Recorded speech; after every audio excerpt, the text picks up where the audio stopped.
My God! Hi guys!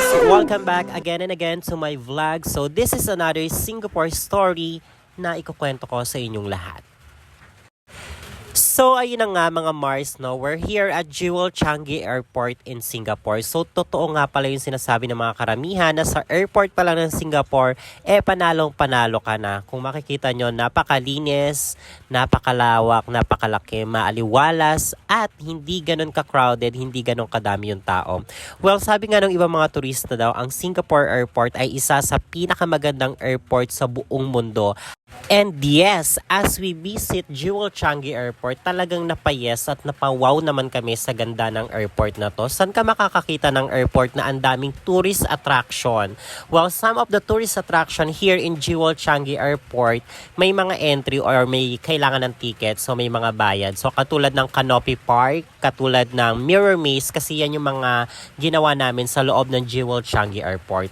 And of course, one of the best parts sa Jewel Changi Airport ay ang nag-iisang falls.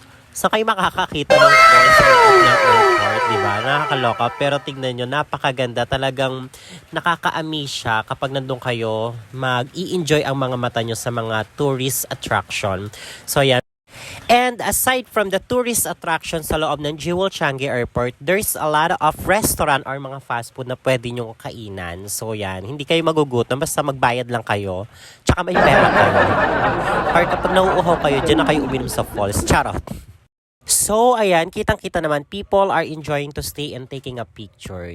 So ayun, after few hours na magalagala kami, we went back to the departure because that was the time na pabalik na kami dito sa Pilipinas. Napakaganda ng CR sa airport. So, meron silang mga drinking water katulad niyan, o pack. So, nandiyan na kami sa Terminal 2 departure area. So, ayan yung mga list ng mga bansang biyahe. So, hinahanap ko dyan sa yung papuntang Marilake. Charot. So, ayan, sa sobrang advance ng Singapore, pwede kang umorder dyan ng pagkain sa post na yan. Charot! So, hindi po yan, patulad-tula sa mga fast food. Yan yung post nila para i-check yung mga ticket. At the same time, yan na rin yung magbabasa ng passport mo, kung valid ba siya o hindi. Pinaglaruan ko lang kasi wala kaming magawa ng mga oras na yan. So once again, this is Jewel Changi Airport in Singapore. Please like and follow for more. Thank you so much for watching.